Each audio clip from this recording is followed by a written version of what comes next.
Hey guys, I think I made it. You might want to tell me if you can actually see me. Oh, chat.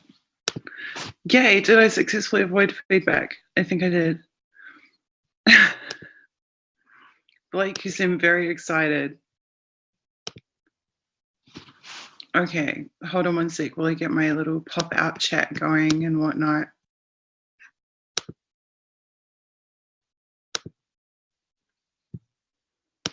Cool. Okay, so as you guys can see, I assume today we are in bed.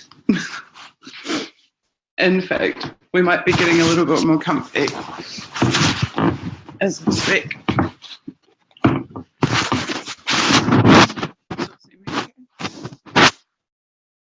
Sorry, I think it's a bit blurry again.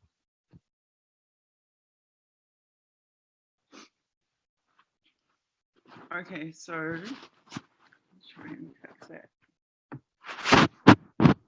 Sorry, like these early hours, the lighting is just really shit in here. Thank you guys for coming to hang out with me. We're actually not in a new place. We've been in my bed before.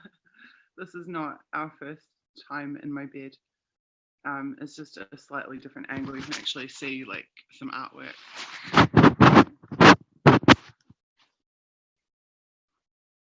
Okay, so I'm pretty tired and exhausted, but I didn't want to let you guys down, so here I am.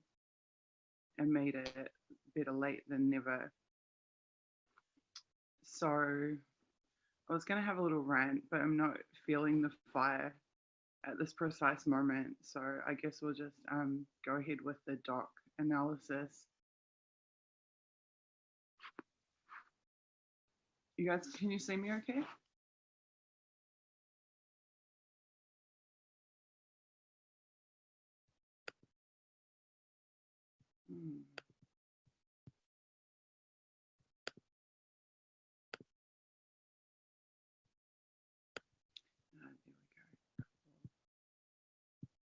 Awesome.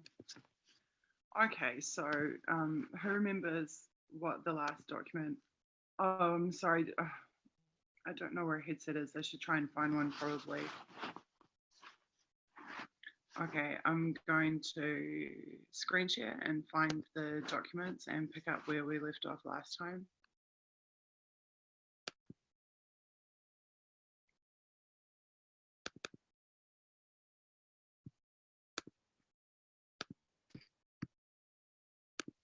Here we go.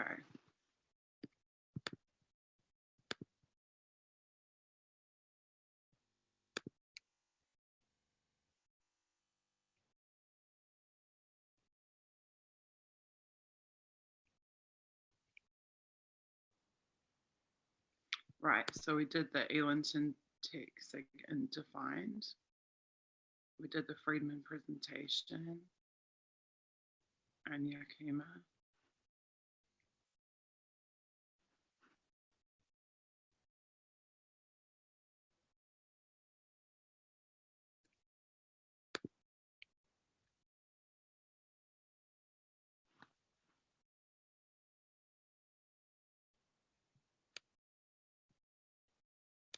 We did Global Economic Security Day.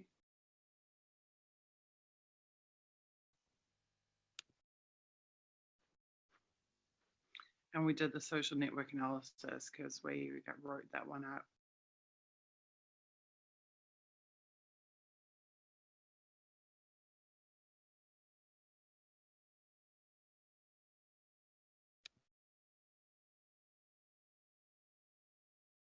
Okay, we didn't do Snow White, so we must be up to about here. UN peacekeeping in sub-Saharan Africa.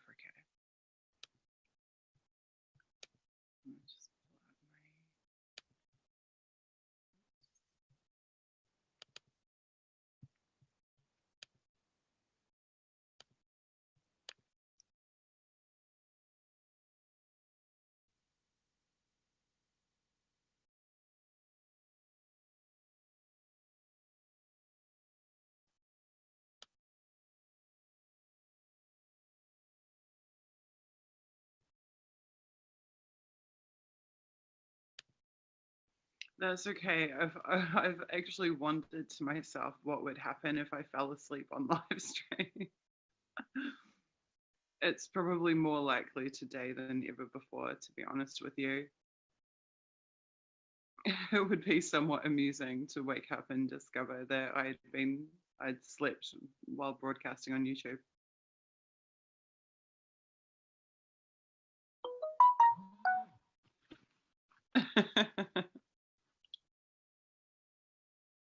Blake, what is that you're sharing?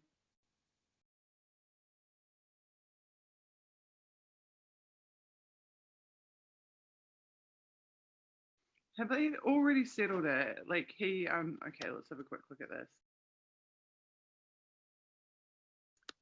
He said the other day that he was going to settle it. If they managed to settle it this fast, that would just be amazing. Like literally a matter of days.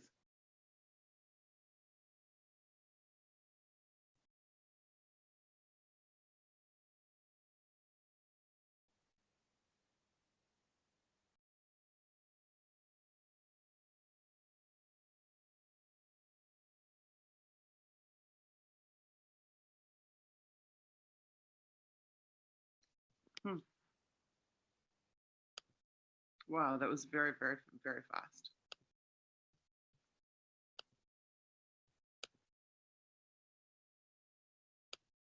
And now my chat's disappeared. Here we go. Okay, back to sub-Saharan Africa.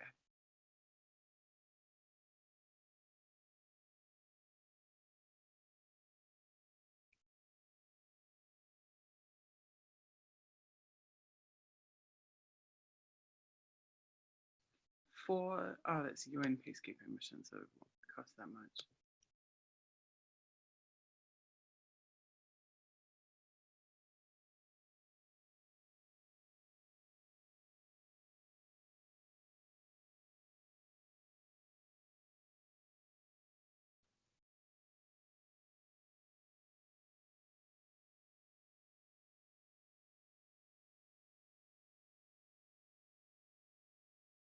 The Security Council spends more than 50% of its time on African issues.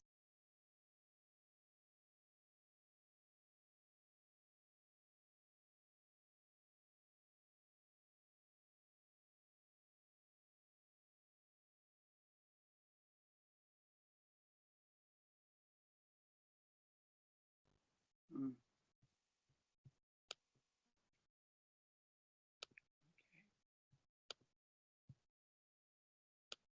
Okay. Here we go.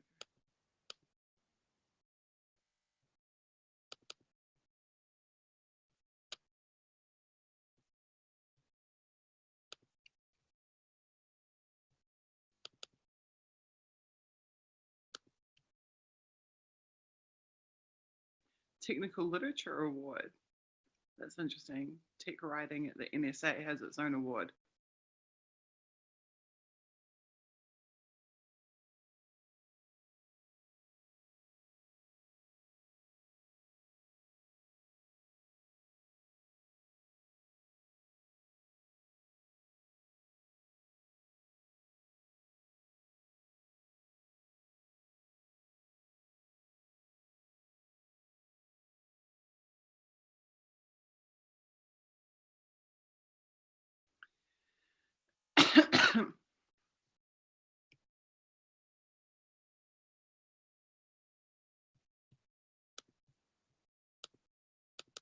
Okay, Sig enters help interdict Snow White. Oh no, we did do this. This is the cocaine boat. Okay. We did the Koonie Hawaii stuff. Men with Hill.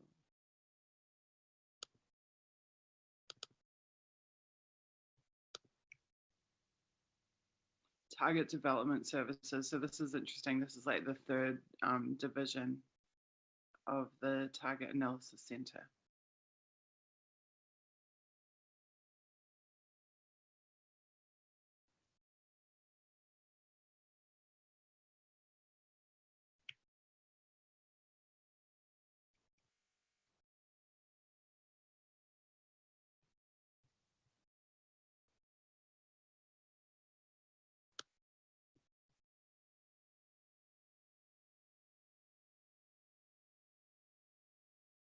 personal communication systems working group.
See, whenever they go on about this stuff, like,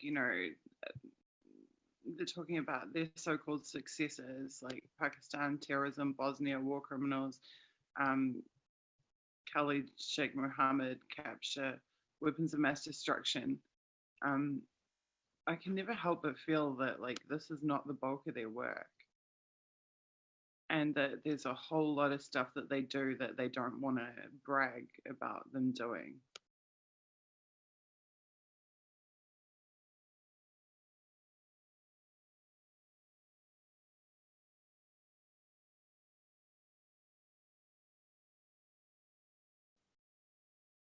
Hmm. I get the feeling that these guys do a whole lot more than what is in this document.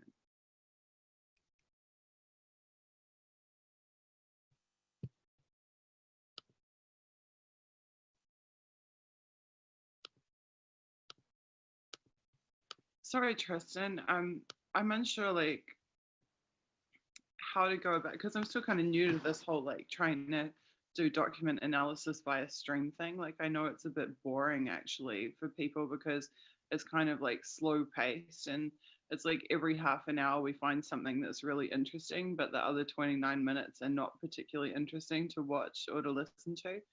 And I'm not convinced that me reading the entire text of every document would be that much more exciting.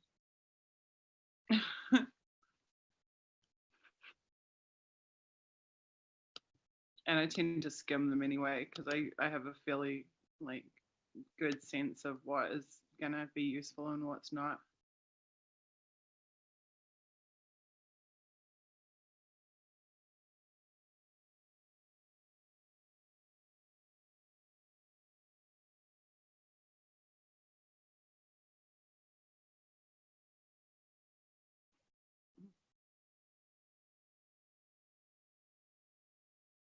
Like this, which is mostly not.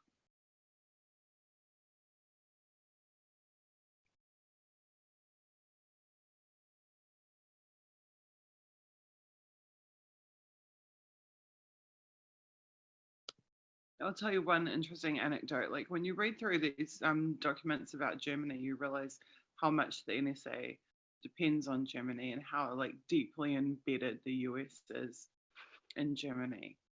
Um, which we tend to think of Germany as this independent European country and being like really forward thinking. And when I first went to Germany, I was kind of confused about how the Americans had such a mm, like how they had like, I mean, I can't remember how many military bases they have in Germany, but it's quite a few. They run a lot of drone operations out of Ramstein and et cetera, et cetera. And then I was at Kaiser Wilhelm Memorial Church in Kurfürstendamm in Berlin. And it's this church that was bombed during World War II. It was almost obliterated. And the Germans decided not to rebuild the church. They wanted it to be a like timeless reminder to people of the horrors of war. So they left the church broken down and bombed. And I was standing there, and some American guy was laughing at the church, and I was kind of taken aback, and I didn't see what was so funny. And he said, they've left it as a reminder of what America will do if they ever cross us again. And he was basically saying, like, his overarching sentiment was that the US had supremacy in Germany, and would take it back by force if they ever needed to. And that was when I realized that even though Germany was supposedly a sovereign, European state, that in fact it still very much was seen as by the so-called victors of World War II as still being the property of the victors of World War II.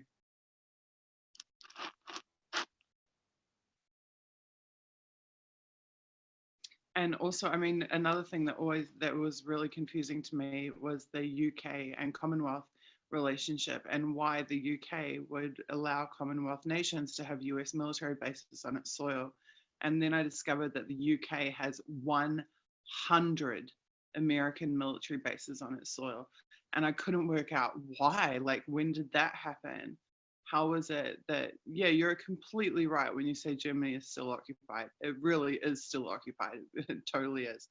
But I couldn't understand why the UK would have 100 US military bases.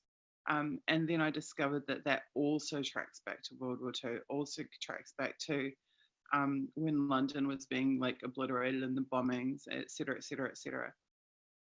And it seems that the price of becoming an ally in World War II was to allow those US bases and that relationship with the US military to foster it and to allow it to go forward. So the UK really has no sovereignty either, very little sovereignty. At the end of the day, when you have 100 foreign military bases on your soil, you can't say that you have sovereignty.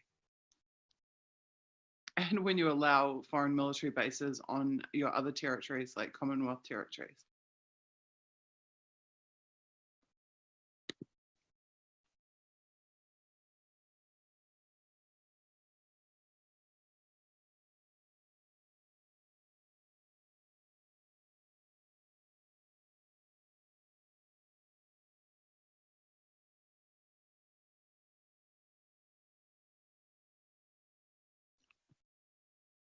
It's the 5 threads.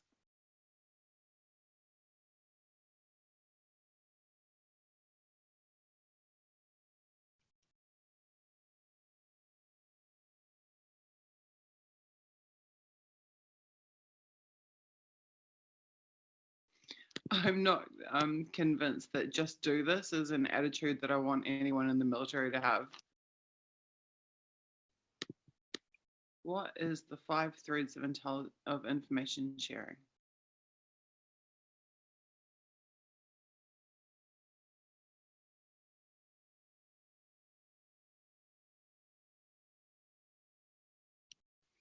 I'll add that to my little like terminology list.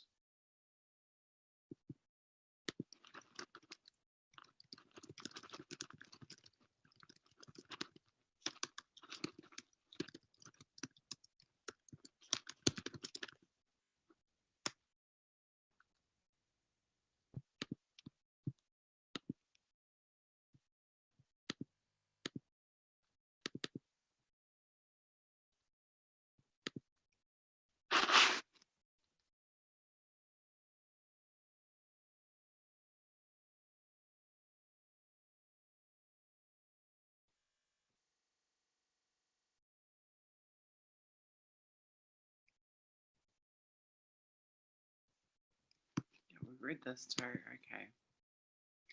I think what happened is that after the stream, I went through and just scanned, I kind of cheated and scanned the rest of the documents.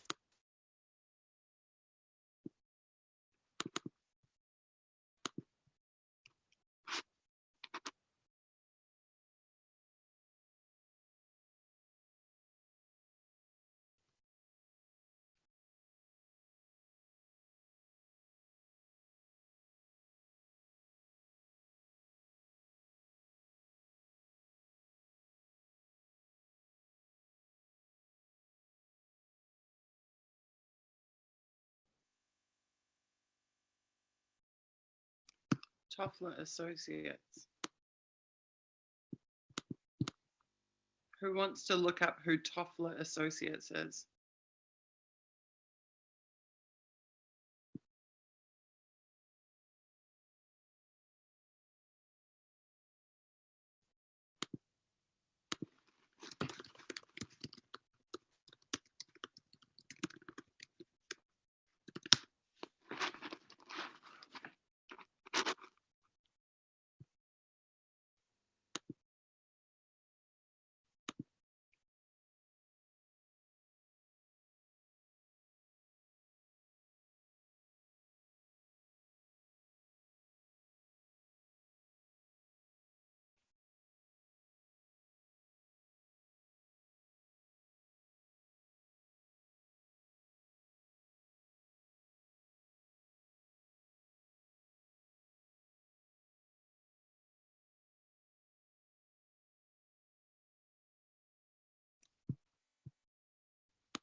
That scenario geopolitical forecast is the forecast that said that the expansion or the ever expanding European Union was the #1 threat.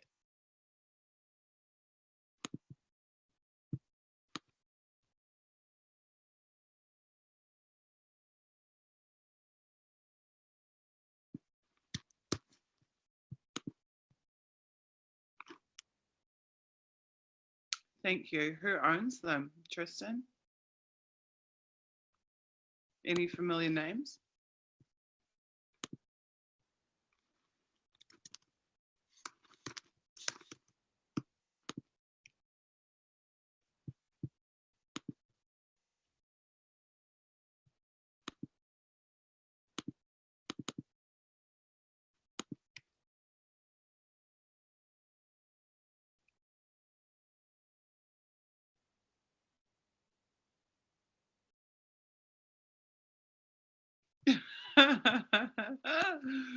The employee must also possess the knowledge of Iraqi weapons of mass destruction.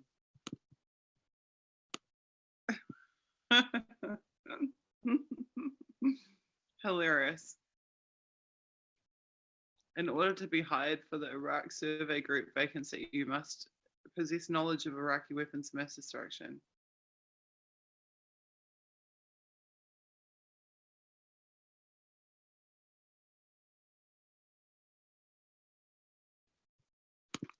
This is also interesting.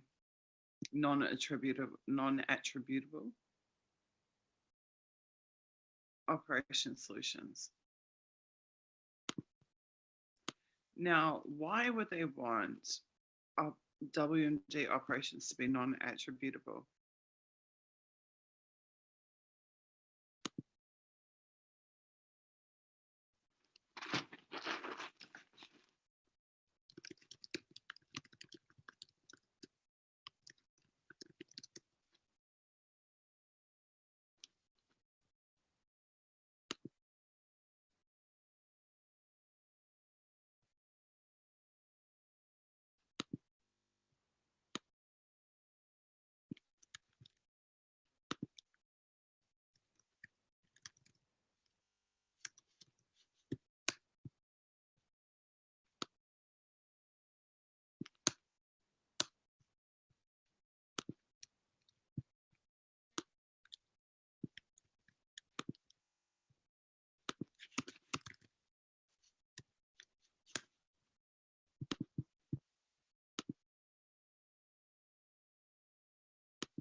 Oh, um, is it actually still broadcasting? I hope so.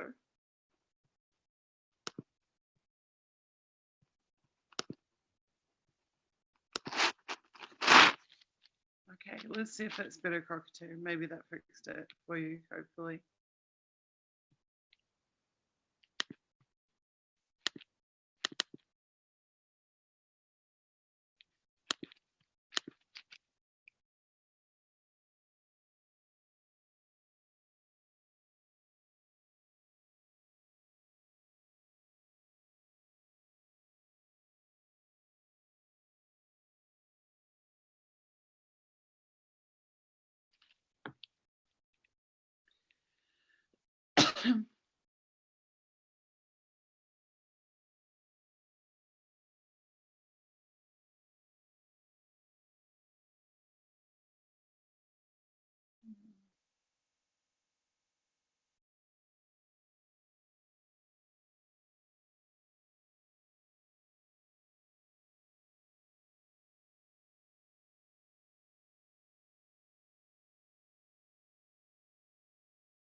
Okay, so in March 2004, they claim that they have new compliance processes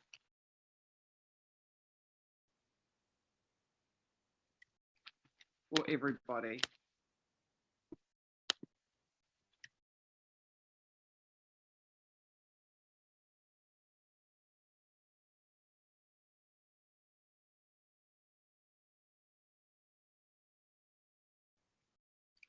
And it's to protect privacy.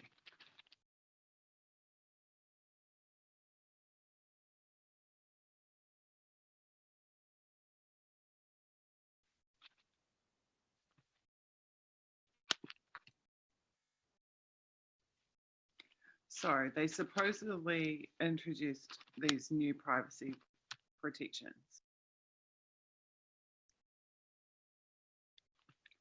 Executive Order 12333. What was that?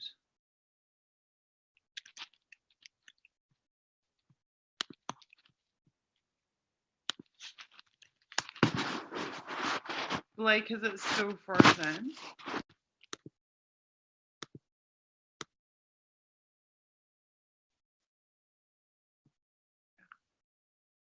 No one else is frozen, just to top it up.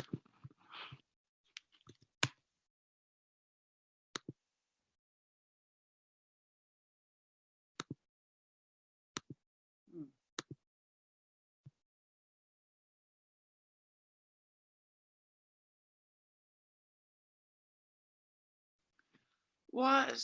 The executive order is from Ronald Reagan's time.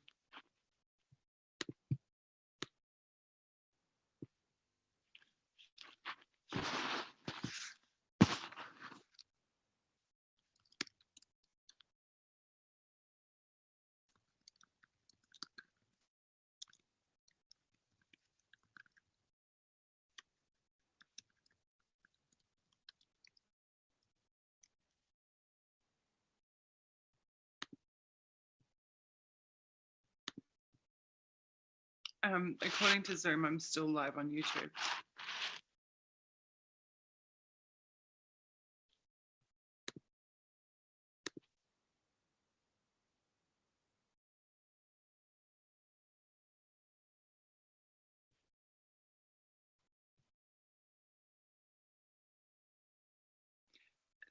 Tristan, is that? Oh, you okay? You're still on the contractor.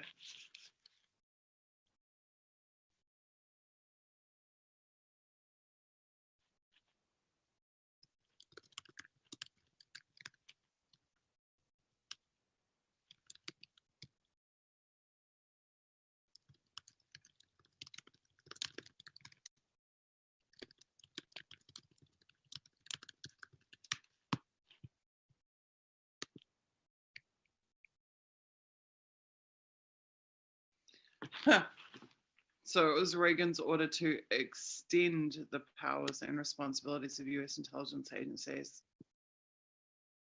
and direct them to fully cooperate with the CIA.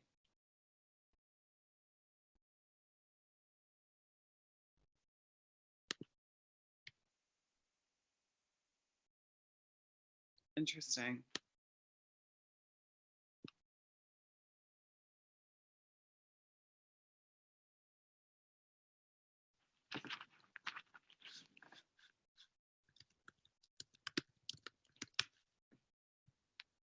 Okay.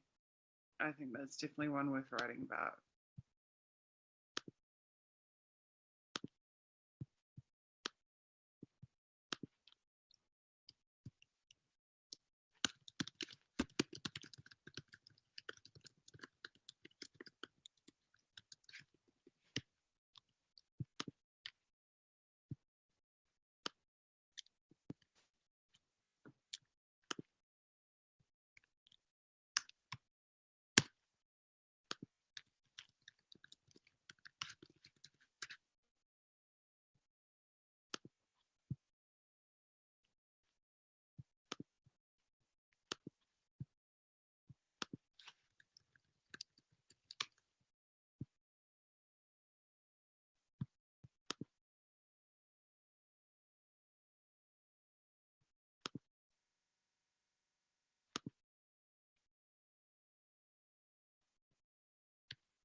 Okay.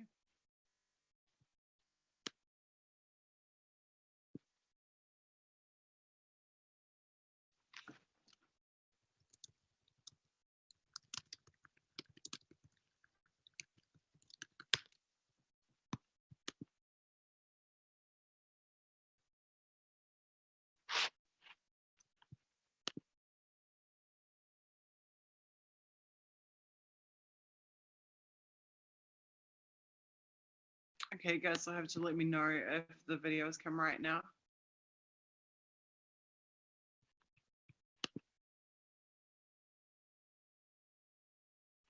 So you'll have to let me know if.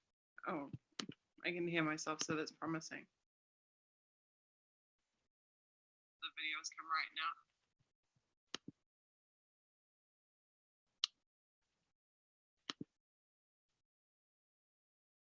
now. Okay, sorry about that.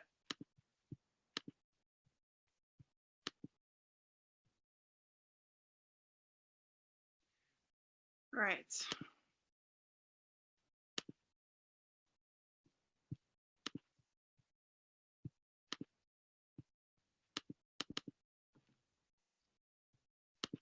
What's happening in the Iraq Terrorism Development Center?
France.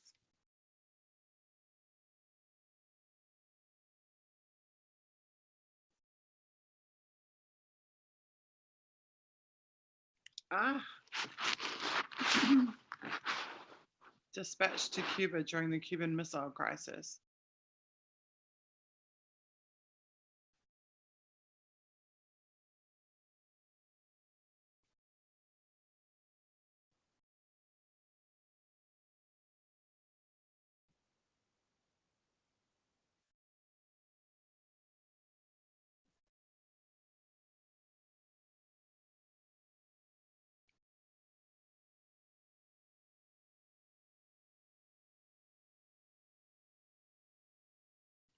That's interesting. Germans were positive and friendly towards the Americans in general and soldiers in particular. The French still looked upon us as invaders or occupiers and worked diligently to remove us from their soil, which they accomplished in 1966. So there is hope yet for New Zealand.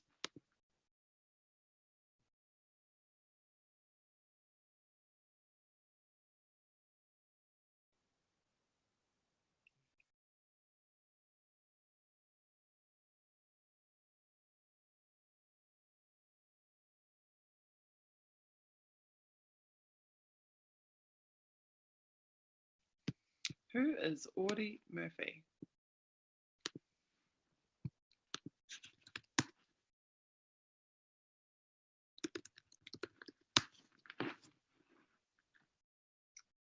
A combat soldier in World War II. Okay.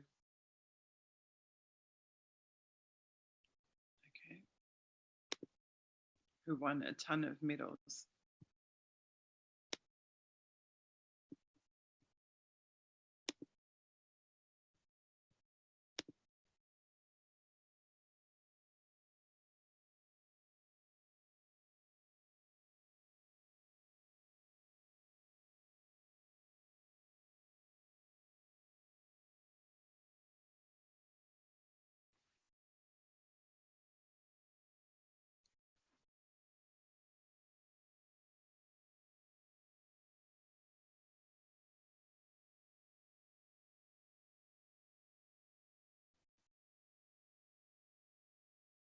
Why did they kill Bobby Kennedy? Just to ensure that he was never able to rise to the presidency.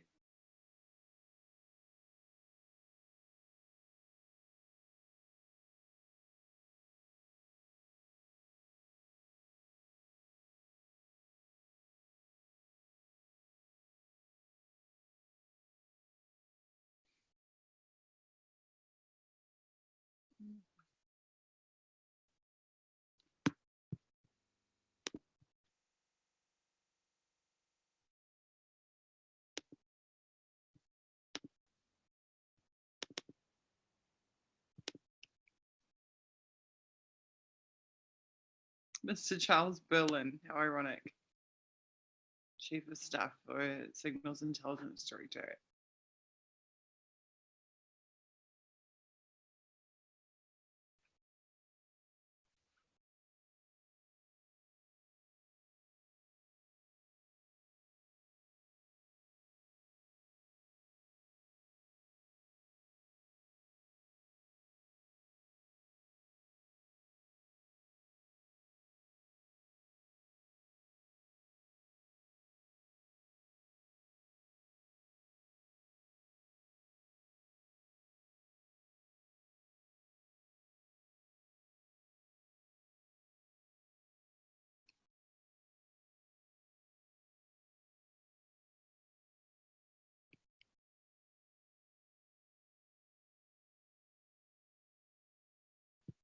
God, I think I would die of boredom.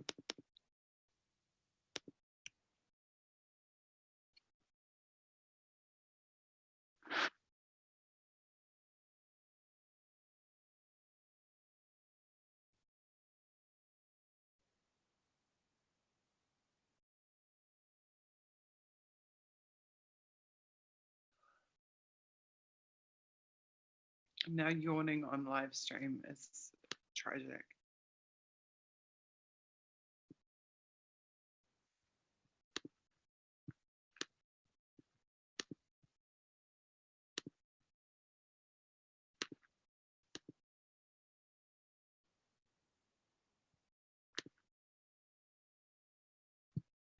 Damn, is my stream down again?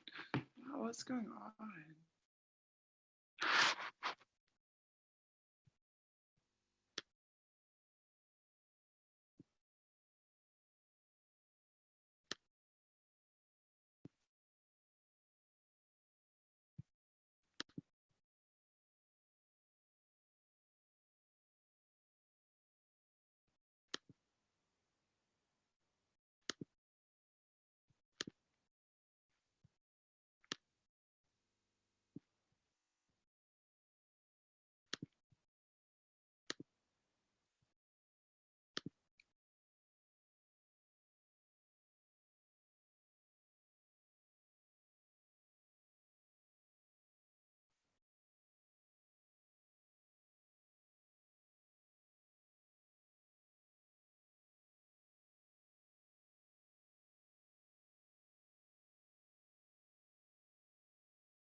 Germany.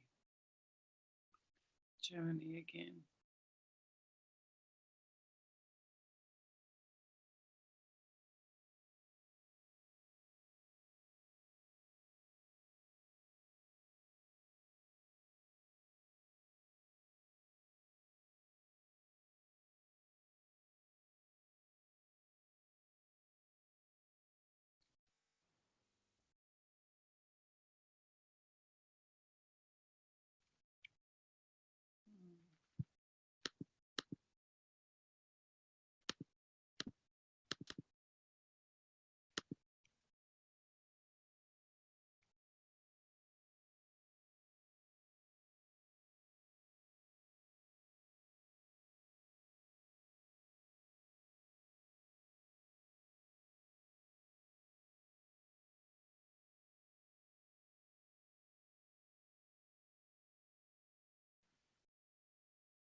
You guys didn't warn me the screen share is down.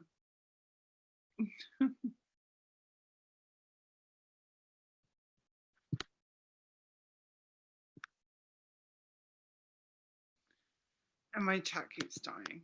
Okay, I don't know what's going on with YouTube. My chat, yeah, I was meant to be screen sharing, Blake. Okay, so my chat keeps going down. I don't know why. Like my pop-up window keeps disappearing.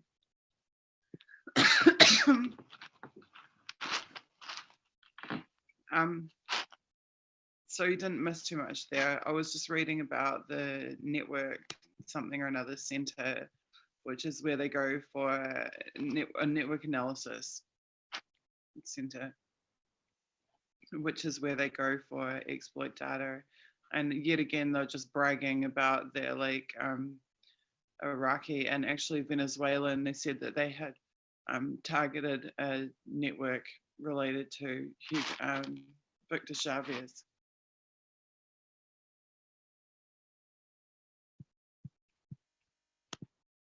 Guys, I'm pretty much falling asleep here. I think I should have started this a lot earlier tonight so that I could actually stay awake.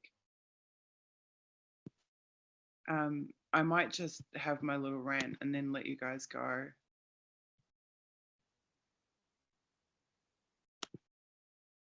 because I don't think that we're going to find much of significance at the moment. Okay, so like my little rant that I was going to have is because I saw some really toxic shit on Twitter that was not very happy about. Let me try and find it for you.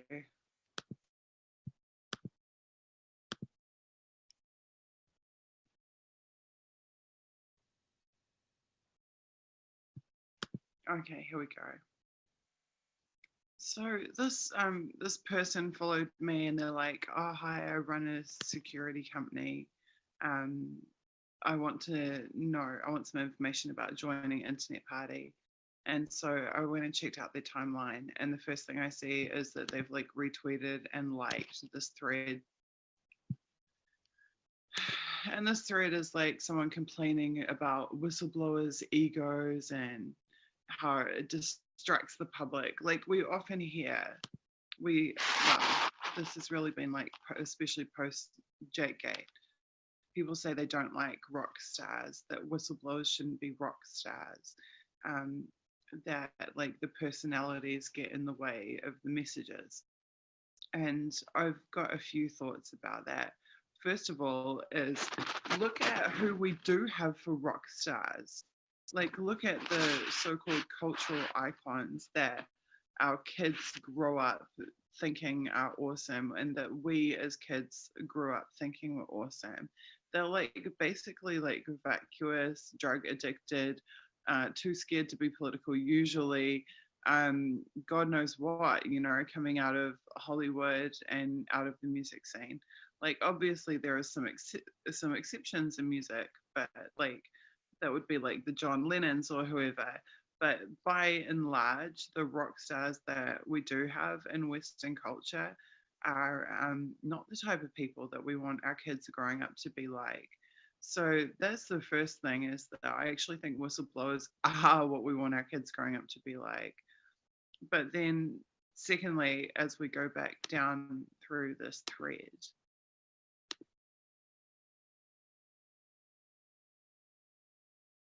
so this guy says, like, someone asks him, who are you talking about? Which whistleblowers are you talking about? And he says Snowden and Manning, to name a couple. And someone sticks up for Snowden in particular, and then he comes back and has a gripe, and then Snowden's actually responded to him and countered like the specific point that he made. But then this guy just continues going on and on and on down the thread,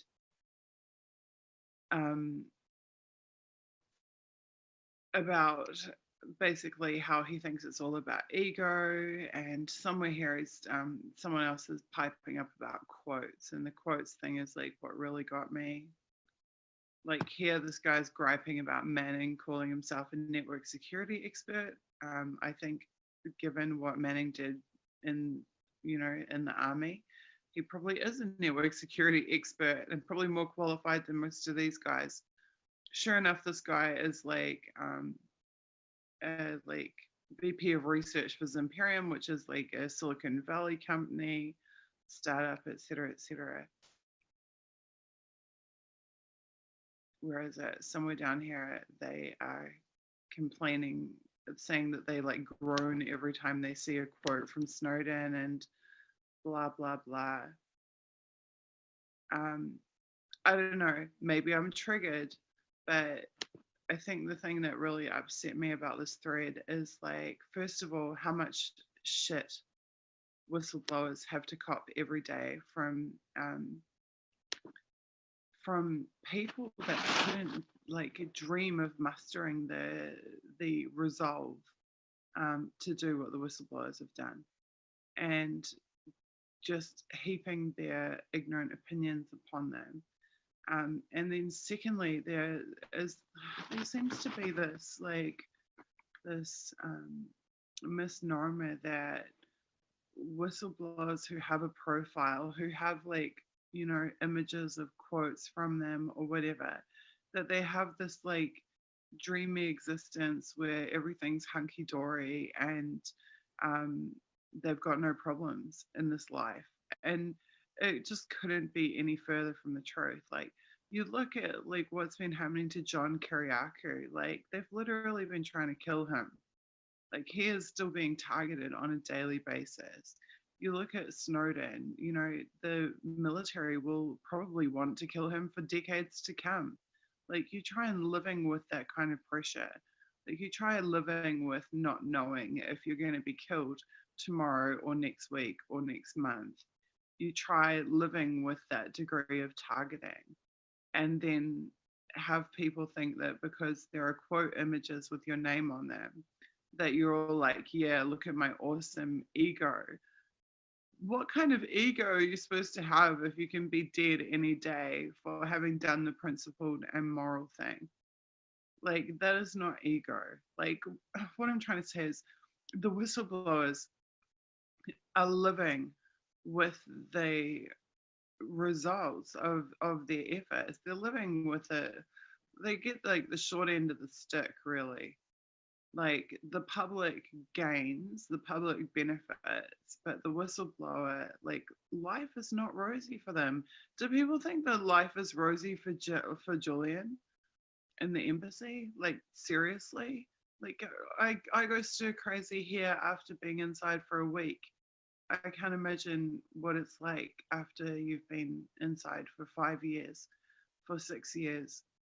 And I feel like people see like the glossy images and the photos, and they think that like people are living in mansions. I get it here all the time. Like I get told like, you're living in Putin's palace and stuff. It's like, Putin's palace? Are you kidding me? Like, have you seen my apartment? It's as far from a palace as like you can get. But people just don't understand that. They don't see us starving. They don't see us hungry. They don't see us stressed out. They don't see us not knowing whether it was to be alive in a week. And so they want to pick holes at us. It just sucks. Well, yeah, I don't know what to say to that, cockatoo. Um,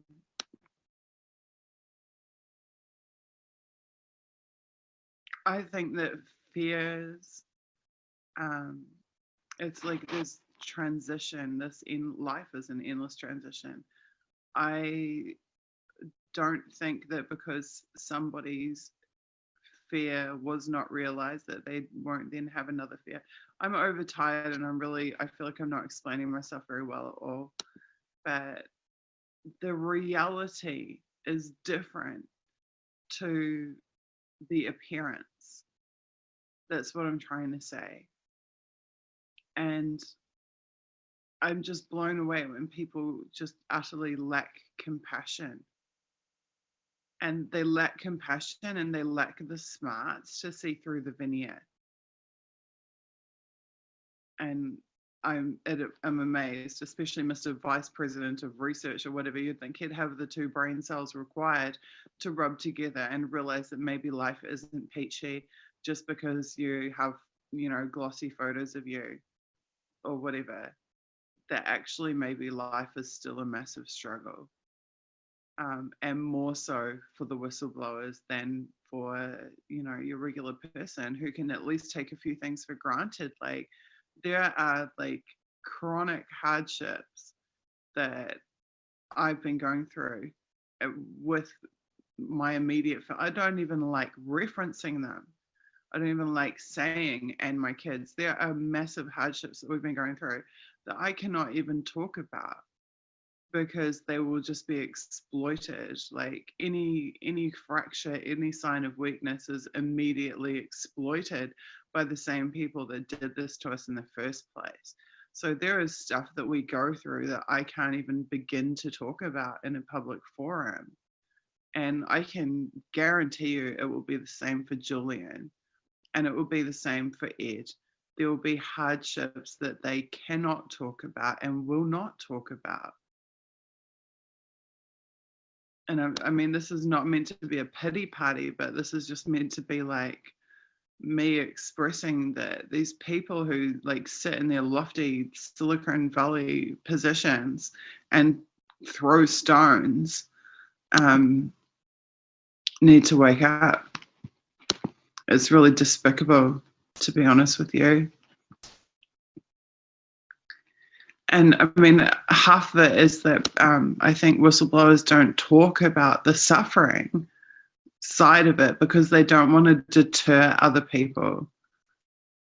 I actually don't think that that's right. Like, I personally think that we do need, as much, I mean, like I just said, there's some things I can't talk about, like from a security perspective, and because it will be used to actively harm us.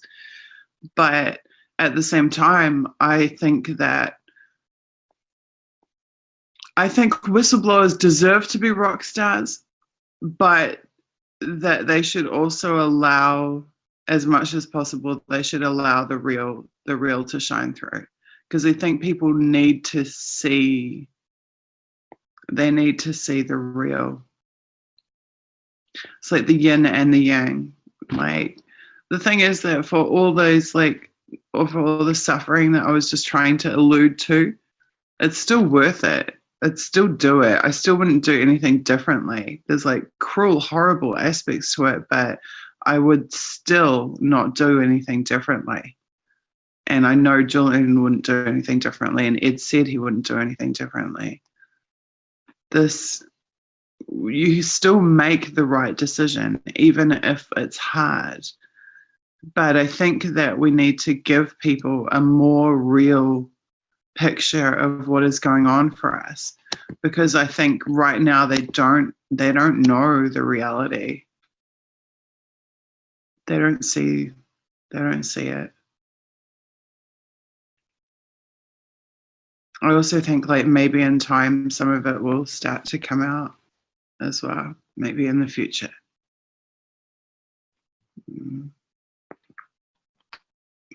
I don't know. I'm really tired. I think tonight's lesson is that I shouldn't try and stream when I'm totally exhausted. I'm not sure I'm the greatest company in the world. But I'm happy you guys are here. It's like, Tristan, it's like there's a jealousy. It's like there's some kind of jealousy. In the Berlin scene, there were people screaming that we shouldn't have rock stars, and actively trying to depose the so-called rock stars, but then putting themselves forward as rock stars. So it was kind of like, you know, this catch-22 situation. Not supposed to have them, but then the people who say they don't want to have them are the ones trying to be them. Maybe it's just human nature, and maybe I like need to not let it get to me, but I have like some lever inside me that gets activated every time I see someone saying something unfair or unjust towards beautiful people who do make sacrifices for other people. And it makes me want to defend those people, you know, righteously defend them.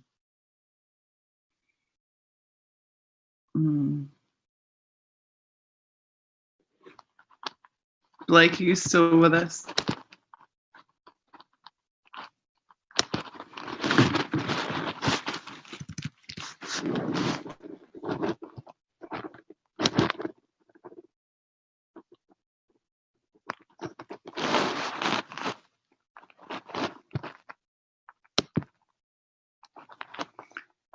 What is TPB, Crocodile? The powers that be, right? It's such a big topic, because like, and I'm gonna have to get a battery charger in a second if I'm gonna keep talking.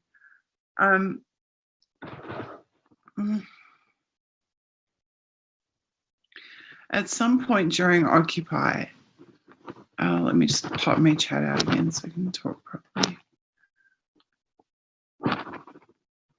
At some point during Occupy, it completely changed the way that I saw the entire, not just the society, but the way that I physically saw everything that was happening around me. Like, for the first time, For the first time in my life, sitting out on the peninsula in my suburb, I understood, I physically saw, like, every morning everyone getting in their cars and going and doing the same thing and commuting into the city and working in the city and then commuting back out. And I understood, like, the churn of a capitalist society. And it really was like a churn. And it's like everyone's doing the same thing and they're doing it all at the same time. And it's like all the little ants are going into the hive and all the little ants are coming out of the hive. And like I saw like the way that we're like conditioned to conform and the way that the society is managed to make sure that you do that, basically, you know, to like push you back into line if you're doing that. Yeah, it really is churn. It's like the cycle, like generation in, generation out, right? They're just churning humans through the global beehive or whatever. And so people think that I'm not free because I live in exile. People think that I'm not free because I can't be at home in New Zealand. But I'm more free in exile than I was in New Zealand. And that's a very difficult thing for me to try to explain to people. But I feel like New Zealand was the cage. I feel like Auckland was the cage.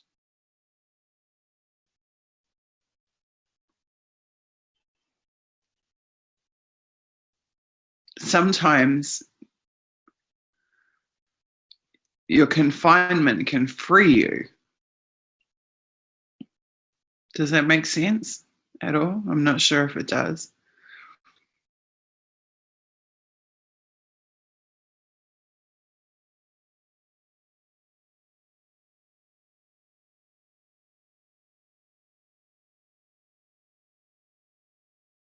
The West has built a cage. Society has become a cage.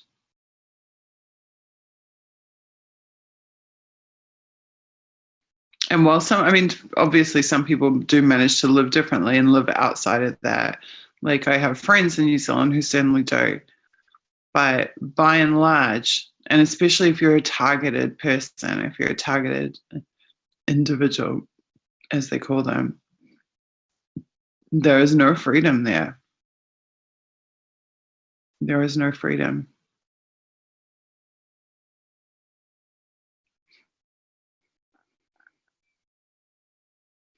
There's something else I had a bee in my bonnet about too. I'm trying to remember what it was. I think more generally too that this tracks back to Occupy as well. The media used to say the media used to say about Occupy, oh, they're earning so much money, you don't need to donate to them because they have got money coming out their ears, they're getting $10,000 a week, they're getting blah, blah, blah, blah, blah. And of course, in the meantime, the only funds that the occupation did have were completely derailed by people who had deliberately got themselves into the position of controlling all the resources of the occupation. But the media would push these lines about how the Occupy was rolling in money and no one needs to ever donate to them. And then I see like this, hold on one sec, guys. I've got to get my charger. Hang on.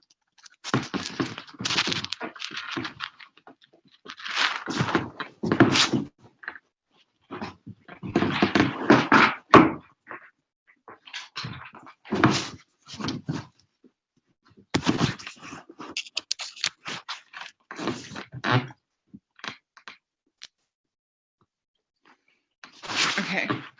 And then I see like one of my crazy nutjob stalkers in New Zealand writing an article about how I sold my house for $1 million and I'm running around Europe with $1 million, and then linking to like a sale of a house that wasn't even mine. Like it wasn't my house sale.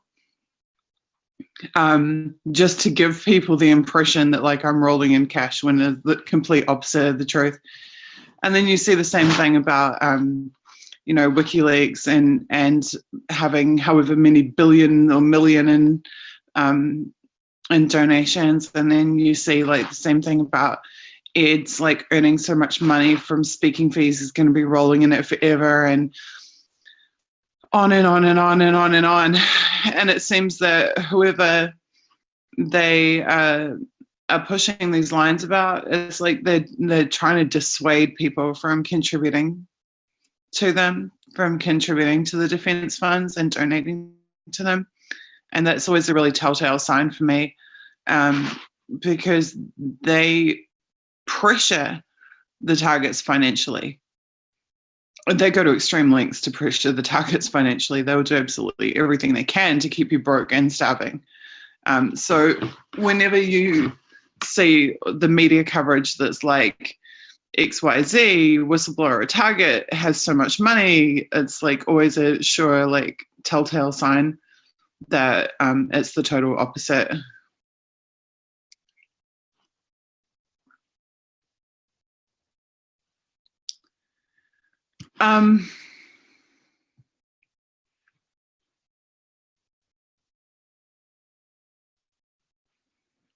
I didn't see that tweet in that thread. Interesting, that was hidden from me.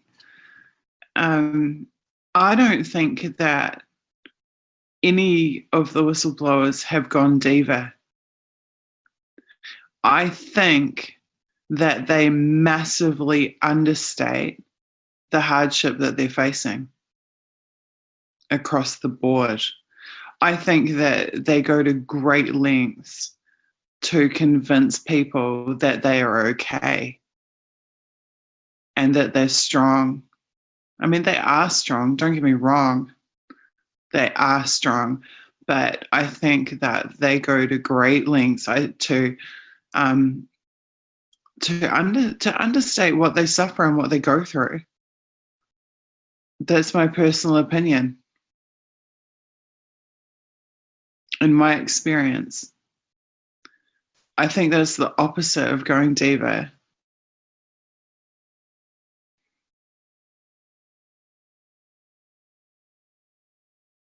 But you're correct that going public or having your profile raised in a big way publicly, in fact, does bring safety with it, or it seems to bring safety with it. That's not to say it makes you impervious. I mean, people like Michael Hastings had a very high profile and it didn't save him. So there's always the possibility that it won't help you at all. But it does seem to bring more safety. I was certainly far more danger in New Zealand as a like unknown nationally, even though I had like somewhat of an international profile, like mostly nationally unknown. I was definitely in more immediate physical danger. But yeah, you don't know. You don't know. I mean, there was a guy, a journalist in Germany, I think, who was killed last year, who had pissed the powers that be off many years before. So I think they have a pretty long memory. And you never know what will happen in the future. But I think that generally speaking, the whistleblowers need more help than they let on. They get less help than they let on. That they suffer more than they let on. And I think that's the opposite of diva. You know, if they were going diva, they'd be crying over, like, you know, getting a paper cut and needing a Band-Aid. It's totally the opposite of that. Totally the opposite. So I guess, like, what we need to do is we need to strike some kind of balance, like some kind of balance halfway between letting people know like the reality and that we need help and we need assistance. I mean, like the reason I wasn't sure if my Zoom was going to work tonight is because I haven't been able to pay for it. It's like $55 US or something. I haven't been able to pay for it. So there's like the kind of, silly little things like that that make a break between whether or not you can even speak and have a voice. So I feel like we need to let people know what's going on, but in a way that doesn't deter them from making the right step, because it is worth, God, cleavage again, it is worth being broke, to have a clean conscience, to make the right choice, to do something important, and to, I would do it all again. I would do it all again. Even if that means being broken, even if that means having people write nasty tweets at us. But I do also feel for the other whistleblowers who I know are suffering.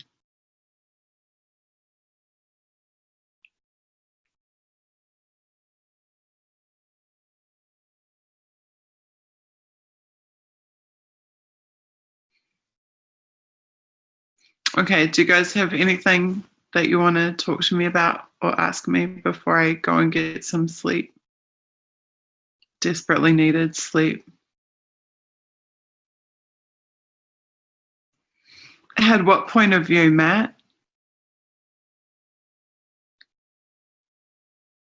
Matt, people are conditioned to self-preservation. They are conditioned into, I mean, if you look at it, everything in our lives, like, this is what school is all about. This is what the education system, the conventional education system is all about. They are taught that their personal safety and security is dependent upon them doing what they're told, and is dependent upon them lying to themselves about the implications of what it is that they do. Everything they're surrounded by is fake and lies, like from the media to like, yeah, I know. At a certain point, the way you feel about yourself becomes more important than how other people tell you should feel.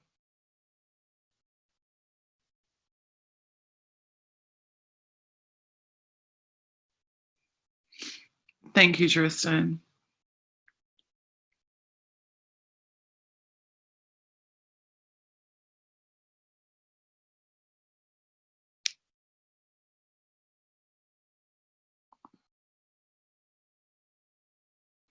I think I'm too tired to explain properly. Prior to me becoming an activist and a journalist, or when I was working full-time and in a very, very good position, it was believed by others that I had like more social capital, financial capital and social capital, that I was worth more as a person than I am presently in Russia and broke. But the way that I feel about myself now, I feel that I'm 1,000 times better as a person, and that's priceless. That's priceless. The clear conscience and the knowing that you've really tried. You've really tried, and the self-preservation that people are conditioned to clutching, they need to just see it in a strategic view, because they might be preserving themselves this week or next week, but they are not preserving themselves in the long term by complying. They're not preserving the planet. They're not preserving the world for their children and their grandchildren. There's this thing that happens when you have kids. People who haven't had kids don't know this, but once your first child gets to the age of about 10 months or a year, you actually have this like panic. It's like almost like an existential crisis. And it's because you realize all of a sudden like how fucked up the world is, and that you're actually leaving that world to your child. that your child is going to grow up, you're going to be gone, and they're going to be stuck with the mess. And you start like hanging off every like news item and like obsessing over it. This happens to even parents who are like completely non-political, completely like nothing to do with activism. It's just like a natural part of becoming a parent for the first time. But that like can kind of never left me. It never left me.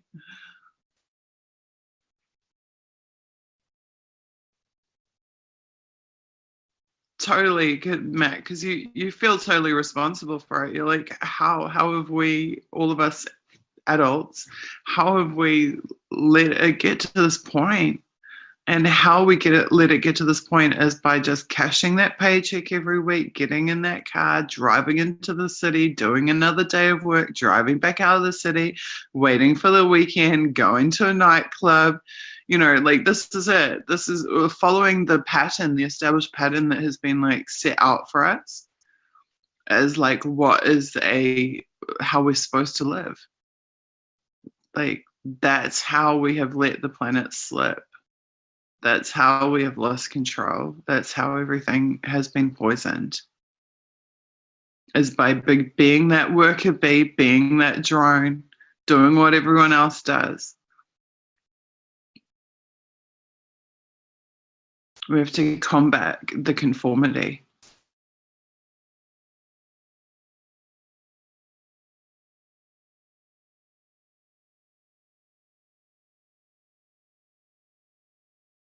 Well, I think every generation has done their part when it comes to ruining the world. But there's just millions of us, billions of us that need to make a personal decision to break the mold.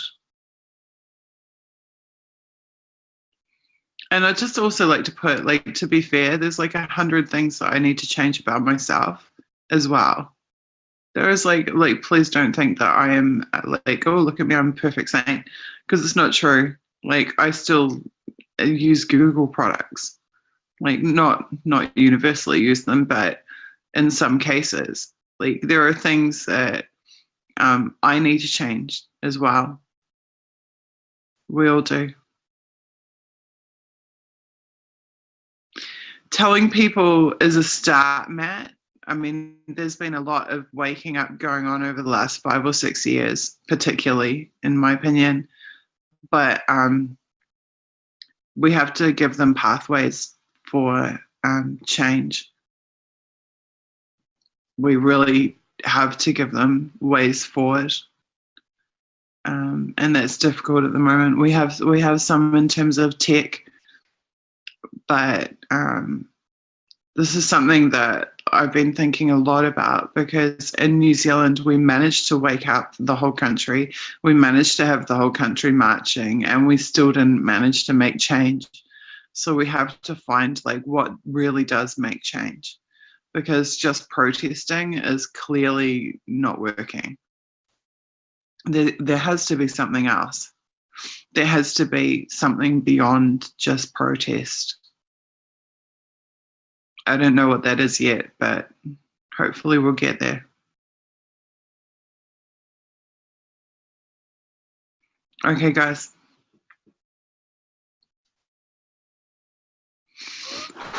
I'm going to rest now.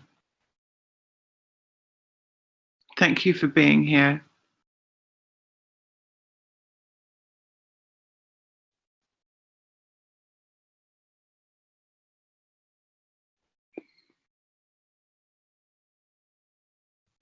Night, Blake. Night, Cockatoo.